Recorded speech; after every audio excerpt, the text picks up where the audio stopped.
All right, diving in today, folks, we're going deep, really deep, into a topic that's got both, like, huge scientific weight and a whole bunch of philosophical baggage. It's human cloning. Human cloning, exactly. And to make sure we're, super solid on the reasoning here, our main source is this really in-depth article from the Stanford Encyclopedia of Philosophy. Yeah, it's a great foundation for our exploration today. Hmm. For anyone who's ever pondered the deep stuff, like what makes us us, how we reproduce, or even like the whole essence of being a biological thing, human cloning is, well, it's a goldmine. It's a total case study for all that. Right, a real philosophical puzzle box. And for you listeners out there, we know you're all about getting to the core of these complex arguments, efficiently. So that's our mission today, to break down those core disagreements and arguments, the real philosophical nitty-gritty of human cloning, both in terms of actually creating people and using it for research and therapy.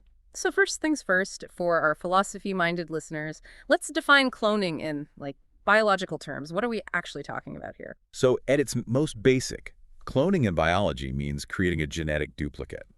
It could be a specific chunk of DNA or a whole organism's genetic blueprint. Like identical twins. Exactly, like identical twins, that's nature's way of doing it. In the lab, we have things like embryo twinning. That's where you take an early embryo and divide it outside the body. So each part grows into, a separate but genetically identical organism. Yeah, basically you're inducing the natural twinning process artificially. Right, like assisted duplication. Okay, got it. But I think the real heart of the cloning debate, at least philosophically, is this thing called somatic cell nuclear transfer, or SCNT. Can you break that down for us and maybe touch on why it's such a big deal philosophically right off the bat? Sure thing. So SCNT, it involves taking the nucleus, that's where most of the DNA hangs out, the control center, and you take it from a somatic cell. And a somatic cell is any cell in the body except, sperm or egg cells, right? Yeah, you got it. So you take that nucleus and you put it into an egg cell that's had its own nucleus removed and a nucleated oocyte. It's key to remember that the mitochondria, which hang out in the egg cell's cytoplasm, they stick around. Anyway, this rebuilt egg is then coaxed into dividing and basically becomes an embryo that's almost a genetic twin of the somatic cell donor. And here's the philosophical kicker. You're starting development with genes from an organism that's already grown up and specialized. We'll see how this plays out in debates about identity and whether an embryo deserves the same moral consideration as a person. Okay, so that's the process behind Dolly the sheep, right? I mean, she's the poster child for cloning, the one that really got people and philosophers talking. Oh, absolutely. Back in 1997, Wilmot and his team, they had this breakthrough moment. They grabbed the nucleus from a mammary gland cell of a Finn Dorset sheep. Those are the ones with the white faces. Yeah, I remember that detail. It's kind of iconic. Right, so they took that nucleus and put it into an egg cell from a blackface ewe, one that had its nucleus taken out. Then they implanted that reconstructed embryo into, you guessed it, a blackface ewe. And along came Dolly, sporting the white face of her Finn Dorset DNA donor. It was undeniable proof that even a specialized adult cell, its genetic material, could be reprogrammed to create a whole new organism. It's like hitting the reset button on a cell's destiny. But you said almost a genetic twin earlier. Dolly wasn't a perfect replica, genetically speaking. Why is that detail philosophically important? Good catch. So yeah, most of the genetic info is in the nucleus, but mitochondria, they have their own little bit of DNA too. So Dolly's nuclear DNA was all Finn Dorset, but her mitochondrial DNA came from that blackface ewe's egg cell. For a total genetic match, you theoretically need the egg cell to be from the same maternal line as the somatic cell donor. Philosophically, it makes you think about what exactly is total genetic identity and if those tiny mitochondrial genes change anything about individuality or how we understand genes influencing who we are. So Dolly wasn't just a scientific win. She basically flipped the script on this idea that cell specialization was a one-way street. A differentiated cell could be, rebooted. Exactly. Before Dolly, most folks thought once a cell specialized into, say, a skin cell or a neuron, that was it, game over. But Dolly showed that the genome is, well, it's flexible. The genetic info in that specialized cell could be turned back on, and it could guide the development of a whole new being. It blew open a ton of scientific doors, and of course, kicked off a whole bunch of philosophical questions about what it means to have developmental potential and what biological identity really is. So tons of philosophical fallout from one sheep. Are there other artificial cloning techniques we should be thinking about here, philosophically speaking? Yeah, just quickly. So you don't have to use somatic cells for nuclear transfer. You can do it with cells from an embryo, too. And remember, embryo twinning, that's still in the mix for making genetically identical individuals. It's like the lab version of natural twinning, just started in a dish. And then there's this newer stuff with induced pluripotent stem cells, or iPSCs. They've used them with this technique called tetraploid complementation in mice, and they've actually done reproductive cloning that way. Whoa, hold up. What's tetraploid complementation? It's kind of wild. So they inject these iPSCs into embryos that have double the usual number of chromosomes. These embryos can help the development along, but their own genes don't end up in the offspring. The resulting mice, they're totally derived from the iPSCs. Wow, that's pretty advanced stuff. But philosophically, I guess these techniques all kind of raise the same questions about genetic identity and the ethics of creating copies, right? Right. Whether it's SCNT, embryo twinning, or this iPSC method, we're bumping up against the same philosophical questions. What does it mean to be genetically identical? And is it okay to make copies of living things? Okay, so we've got a handle on the how of making copies. Now, the Stanford Encyclopedia entry makes this really important distinction between reproductive cloning and cloning for research and therapy. What's the big difference and why does it matter so much ethically? The difference boils down to what you're trying to achieve. With reproductive cloning, the goal is to produce a whole, living, breathing individual, a baby. Cloning for research and therapy, on the other hand, it uses SCNT to make an embryo, but not to implant and grow into a baby. The embryo is used to get pluripotent stem cells. And those are the cells that can turn into pretty much any cell type in the body, right? Like super versatile. Exactly. They're like the blank slates of the body. And this difference in purpose is ethically huge. See, reproductive cloning gets us tangled up in debates about individual freedom, identity, and the impact on society. Research cloning, though, it mainly sparks arguments about whether an embryo is a person and if it's okay to create and use them for research. One path leads to making people, the other to understanding and potentially healing them at the most basic level. So let's focus on cloning for research and therapy first. What's the big promise there, especially from a philosophical perspective, when it comes to human well-being and easing suffering? The potential is really mind-blowing. Embryonic stem cells, they hold the promise of therapies for diseases we can't even touch right now.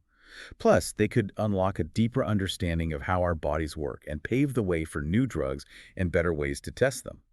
Just imagine, from a philosophical standpoint, what it would mean to be able to regrow damaged tissues, cure diseases like diabetes or Parkinson's, or develop treatments for illnesses that are currently incurable. It really speaks to this deeply ingrained ethical drive to relieve suffering and make human life better. It's like a moral imperative, almost. But the Stanford entry mentions this challenge of immunorejection. Why is that such a big hurdle, and how could cloning offer a unique solution? This seems like something philosophers should be thinking about. It's a big one. So usually, embryonic stem cells come from donated embryos after IVF. That means they won't be a perfect genetic match for a specific patient. If you transplant those non-self cells, the patient's immune system might attack them, causing rejection. But if you create an embryo with SCNT using the patient's own somatic cell, the stem cells you get will be practically identical to the patient, genetically speaking. So if you grow tissues or cells from those stem cells, the patient's body is way less likely to reject them. Philosophically, it's like a path to personalized medicine. You bypass the ethical messiness of using donor tissues that aren't perfect match, but it brings up new questions about whether it's okay to create embryos just for this purpose. We're not there yet with human therapies, but it's shown some real promise in animal models. It's like custom-made medicine tailored to your specific DNA. That's a pretty powerful idea, and it definitely has some weighty philosophical implications. Beyond the direct therapeutic uses, are there other research benefits that philosophers, especially those focused on science, should be thinking about? Absolutely. Patient-specific embryonic stem cells, they'd be like gold for studying diseases in a dish, especially those that are heavily influenced by genes or where animal models just don't cut it. You could churn out loads of these cells, watch how the disease plays out at a cellular level, and test potential treatments without risking harm to human volunteers or dealing with the limitations of animal models. It opens up all these new avenues for understanding how diseases develop and how to target them precisely. Philosophically, it raises questions about whether it's ethical to create biological things just for the sake of knowledge, and whether that knowledge could ultimately reduce harm. It also allows for more accurate testing of drug toxicity, which could potentially reduce risks in later human trials. So huge potential benefits for both treatment and understanding diseases. But the Stanford article reminds us that this field is still pretty young, right? There are still lots of technical hurdles to clear. What does that mean philosophically? How should we think about this uncertainty and the ongoing nature of the research? That's a super important point. The first time scientists actually got stable human embryonic stem cell lines from SCNT embryos was in 2011. That's not that long ago. And before that, a lot of attempts to clone human embryos just flat out failed to produce usable stem cells. So it highlights how much basic research still needs to be done and all the unknowns that come with pushing the limits of biological knowledge. Philosophically, it raises questions about how to do research responsibly, how to avoid hyping up potential breakthroughs too early, and how to ethically justify research that uses ethically sensitive material like human embryos, especially when the outcomes are uncertain. That's a big part of why many folks in the fields are pushing to call it research cloning instead of therapeutic cloning at this point. The focus should be on learning, not promising cures that might not pan out. Okay, so massive potential, but we've got to be realistic about where the science is at and be really careful about the ethics of the research itself. Now, let's wade into the really thorny territory. The ethical controversies surrounding cloning for research and therapy. What's the main point of contention here? What's the philosophical sticking point? The biggest ethical battleground is the fact that you have to create and then destroy human embryos to get those stem cells. The current way of getting embryonic stem cells involves taking them from embryos that are at the blastocyst stage, and doing that always kills the embryo. Research cloning makes this debate even hotter because you're specifically creating embryos for that purpose. So the core philosophical tension comes down to how we view the moral status of these early human embryos. Do they have the same rights as a person? Is it okay to destroy them for research, even if it could save lives? That's the heart of the disagreement. And the Stanford entry outlines this whole spectrum of philosophical views on that very question, right? Like, how much moral weight do we give to these early embryos? Yeah, it's a whole range of views. On one side, you have folks who say that a human embryo, from the moment of conception, is just as morally important as a fully grown human being. They'll often argue that even an early embryo is a person with the same basic rights. For them, creating and destroying embryos for stem cells, even to save lives, is a huge moral wrong, completely unacceptable. This view often comes from the belief that the zygote, right at the start, already has a soul or is a person. Okay, so that's one extreme. What about the other end of the spectrum? On the flip side, you have people who believe that an early embryo is nothing more than a clump of cells, human tissue that hasn't specialized yet. They say these embryos don't have any significant moral status. Given the potential to relieve so much suffering and gain crucial medical knowledge, they argue that embryonic stem cell research and cloning for research are not only okay, but maybe even morally required, especially if they can lead to cures for devastating diseases. This view often emphasizes that early embryos aren't conscious, they can't feel anything, and they haven't developed into anything resembling a human form. It's a pretty stark contrast in views, but the Stanford entry points out that a lot of people, maybe even most, fall somewhere in between those two extremes. Yeah, and that's where things get really nuanced and ethically complicated. You have a lot of philosophers who say that, sure, an early embryo might not be a full-fledged person, but it still deserves some level of respect. It's not just a random cell, but it's not a person either. They'll often argue that using embryos for research might be okay in very specific situations, like when the research is super important and there's no other ethical way to do it. Yeah.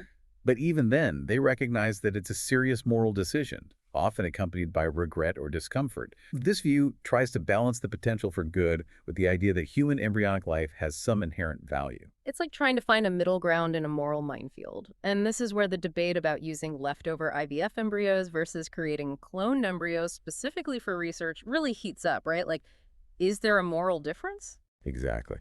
One common argument within this middle ground view is that it's okay to use extra embryos from IVF that would otherwise be discarded.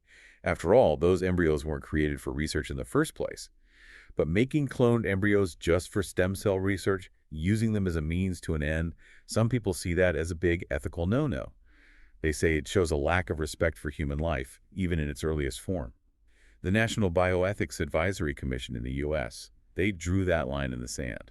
But as I recall, the Stanford entry mentions that not all philosophers buy into that distinction. Yeah, there are definitely some pushback. Some folks say that if destroying an embryo for research is wrong, then it's wrong no matter where the embryo came from, IVF leftovers or made through cloning. Others, like Douglas and Savulescu, they take a more utilitarian view. They say it's fine to use embryos that nobody plans to implant and bring to term, regardless of how they were created. Since both discarded IVF embryos and clone embryos made for research fit that description, they say both should be ethically okay for research if the potential benefits are big enough. It's like a debate about whether intentions matter when it comes to creating embryos. Interesting. Now, the Stanford entry also mentions this less common but philosophically fascinating view that cloned embryos might actually be less ethically problematic than embryos conceived the regular way. What's the reasoning behind that? This view, put forward by thinkers like Hansen, McHugh, and Kiesling, challenges the whole idea that anything made by messing with human genes automatically deserves the same moral status as a fertilized egg. For instance, Hansen calls the product of SCNT a transnuclear egg, basically an artificial thing that doesn't have a natural purpose or the built-in capacity to develop into a person the way a regular zygote does. So he says it might not be subject to the same moral considerations we usually apply to embryos. McHugh and Kiesling make a similar point. They say that with current technology, these cloned things can't develop into people through the normal biological pathway. So they think it's more accurate to view them as a type of tissue culture, not a real embryo or zygote with the same potential to become a person. They even suggest using different terms like clonode and ovosome to highlight that there's something different. It really pushes us to rethink what we mean by embryo, especially when we're talking about these artificial reproductive technologies. It's like they're reframing the whole concept of what these SCNT creations are. Okay, let's shift gears a bit. The Stanford entry brings up a very practical but ethically tricky issue: getting enough eggs for cloning research and therapy. What are the main ethical concerns we should be thinking about, especially for the women who donate those eggs? Well, to do SCNT cloning, you need a lot of high-quality eggs. Yeah. And the big ethical questions revolve around the health and autonomy of the women who go through the procedures to retrieve those eggs. It involves hormone treatments to stimulate the ovaries and then surgery to get the eggs out. There are potential physical risks, things like ovarian hyperstimulation syndrome, infections, bleeding, and there's an emotional burden too. So from a philosophical standpoint, it raises the question of how much risk is acceptable for research participants, especially when they might not directly benefit from the research. And the idea of informed consent gets really complicated here, right? Absolutely. When a woman goes through IVF, she's a patient who wants to have a baby. But women who donate eggs just for research, they don't get any direct medical or reproductive benefit. So we have to be super careful about what informed consent really means in this context. Are they just research subjects? Some bioethicists have suggested calling them research donors to acknowledge that they're taking risks purely for the benefit of others. Some even compare it to altruistic organ donation, where you donate to a stranger. But critics point out a key difference. With organ donation, there's usually a clear and immediate benefit for the recipient, which isn't always the case with cloning research. The benefits might be far off, and there's no guarantee they'll pan out. Given those risks and the fact that the women themselves don't directly benefit, it makes sense that altruistic egg donation for research is pretty rare. And that leads to the ethically charged question of paying women for their eggs. Yeah, that's a tough one. Offering money could definitely increase the supply of eggs for research. And in some places, buying and selling eggs is totally legal. But ethically, it's a minefield. Some philosophers argue that commercializing eggs is wrong because they're an essential part of a woman's body and shouldn't be treated like products to be bought and sold. They also worry that financial incentives, especially for women who are struggling financially, could lead to exploitation, where women are treated like tools for research.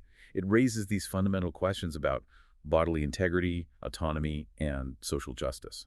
But there's also the fairness argument, right? That women should be compensated for their time, effort, and the risks they're taking, just like participants in other types of research. Right, some people who support compensation say it's just fair to acknowledge the inconvenience, the burden, and the medical risks involved with egg donation. But then you run into concerns about undue inducement, where the money might be so tempting that it overrides a woman's ability to make a truly free and informed choice. And there's the risk of exploiting women who are desperate for money. Finding that ethical sweet spot where you're being fair without being coercive is a major challenge. And then there's the Huang scandal that really brought these issues to light. It involved faked research and some really questionable egg donations, possibly coerced. It's a stark reminder of how things can go wrong in this area. The Stanford entry mentions the idea of a regulated market for eggs as a possible way to navigate those ethical issues, as well as exploring other sources for eggs. What are some of those alternatives that might avoid the ethical dilemmas of using eggs from women? A regulated market, as some ethicists like Resnick and Gruen suggest, could set ethical rules for getting eggs, trying to minimize exploitation and make sure consent is truly informed. And researchers are busy looking into other ways to get eggs. They're using animal eggs for some basic research, fetal eggs, though those come with their own ethical baggage, eggs taken after death or as extra tissue from surgeries. And get this, they're even working on growing human eggs from stem cells. That's a super exciting area of research right now. And then there are egg sharing programs at IVF clinics where women who are already going through fertility treatment can donate some of their eggs in exchange for lower costs. That way, they're not taking on extra risks just for research. Okay, so lots of possibilities on the horizon. Now, let's zoom out and think about the bigger picture, the societal implications of all this. The Stanford entry highlights concerns about social justice, specifically that personalized cloning therapies will probably be super expensive. What are the main philosophical arguments about access and fairness here? It's a valid concern. Personalized cloning therapies, if they ever become a reality, are going to be complex and pricey to develop. That means they might only be available to the rich at first, which would just worsen existing healthcare inequalities. It raises those big questions about fairness and distributive justice. Is it okay for life-saving or life-enhancing technologies to only be available to the privileged few? Some philosophers argue that a just society should make sure everyone has equal access to these breakthroughs. But the Stanford entry also presents counterarguments, right? Like the cost might go down over time, and cloning research could lead to cures that benefit everyone, not just the wealthy. Yeah, that's the optimistic view. Some folks argue that as technologies get more refined, the price usually drops. So maybe cloning-based therapies would eventually become more affordable. Plus, the focus on developing cellular models of diseases through cloning research could lead to cheaper and more broadly applicable treatments for common diseases, which would impact a much wider swath of the population. And there's also the question of whether cloning research is really that much more resource-intensive than animal research, which is widely accepted. It's a point of debate. But, it's fair to be skeptical about whether those benefits will actually materialize, especially with all the progress happening in other fields like gene therapy and iPSC research. How should we think about those alternative paths and the uncertainty about what cloning will actually deliver? Totally. Some people argue that pouring tons of money into cloning research might be taking resources away from other areas of research that could provide quicker and less ethically problematic solutions. iPSC technology, where you can create patient-specific cells without destroying embryos, that's a huge source of hope right now. It seems like a less ethically tricky path. But scientists caution against ditching cloning research entirely. iPSCs might not be exactly the same as embryonic stem cells, and some crucial knowledge might only come from studying cloned embryos. And even some methods for making iPSCs can involve destroying embryos. So we have to weigh the ethical costs and potential benefits of each research avenue carefully. The slippery slope argument, which pops up in almost every ethical debate about new technologies, is also a big one when it comes to cloning research. What's the main worry there? The fear with a slippery slope is this. If we allow cloning for research, even with strict rules, it could inevitably lead to human reproductive cloning, which is way more ethically controversial. The idea is that once it becomes normal to create cloned human embryos for research, the societal and ethical barriers against actually bringing a cloned human to term might weaken, and we could end up sliding down that slippery slope towards reproductive cloning. Leon Kass, he was one of the big voices raising this concern. He questioned whether we could really control how cloned embryos are used in the long run.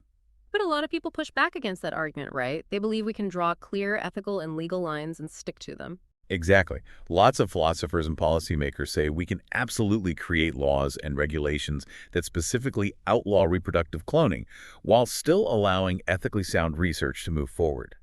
They point to countries like the UK and Belgium that have done just that.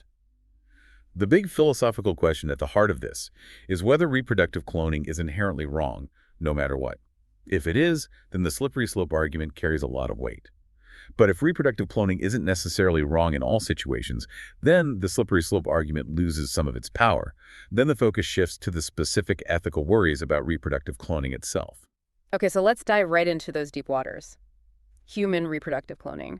What are the main philosophical arguments for pursuing this technology, according to the Stanford entry? The central argument for reproductive cloning is all about expanding reproductive freedom and options. People who support it say it could offer a way for people or couples who are struggling with infertility to have genetically related children. That includes same-sex couples or couples who can't create a viable embryo together. It could potentially eliminate the need for donor sperm or eggs, which some people find ethically or personally troubling. These arguments often lean on ideas like individual autonomy, the natural desire to have kids who are genetically related to you, and the right to make your own choices about reproduction. Some even talk about the possibility of having children who share desirable traits with the parents or deceased loved ones. And then there's the theoretical possibility of creating tissue-matched savior siblings for kids with serious illnesses. Although, as we mentioned before, we can already do that with other assisted reproductive technologies that don't involve cloning. Those are compelling arguments, especially for people who long for parenthood and that genetic connection. But for many, the ethical concerns about human reproductive cloning seem to overshadow those arguments. Let's start with the big ones: safety and efficiency. Despite successfully cloning various mammals, we still don't fully understand the intricate molecular dance that happens during SCNT. So right now, reproductive cloning is unsafe and inefficient. There are scary high rates of miscarriages, stillbirths, and all sorts of developmental abnormalities in cloned animals. And there's the potential for premature aging because of shortened telomeres in cloned offspring. That's a major red flag. For a lot of philosophers and bioethicists, these safety risks are reason enough to say no to human reproductive cloning. The potential to cause serious harm and suffering to a child conceived through such a flawed process is widely seen as unacceptable. It's often framed as a case of wrongful procreation or violating the potential child's right to a healthy start in life. And of course, the individual being cloned can't consent to undergo such a risky procedure. That's another huge ethical consideration. But the Stanford entry does mention a counterargument. It suggests that if, in the future, reproductive cloning were to become safe, and if there were no other way for someone to have a genetically related child who is expected to have a life worth living, then it might be ethically okay, even if there were still some small risks. And what about this scenario where cloning technology becomes way safer and more efficient than the reproductive methods we have now? That's a really interesting thought experiment. What if SCNT becomes so advanced that it's demonstrably safe and even more efficient than natural reproduction or IVF? The ethical landscape might shift dramatically. In that scenario, some argue that we might even have a moral obligation to consider it as a legitimate reproductive option for people who want genetically related children and have no other safe way to have them. It forces us to rethink our assumptions about our duty to help people reproduce and how much weight we should give to genetic relatedness. It's like a whole new set of ethical challenges emerges. Now let's get into the potential harms to the individual who would be born through cloning.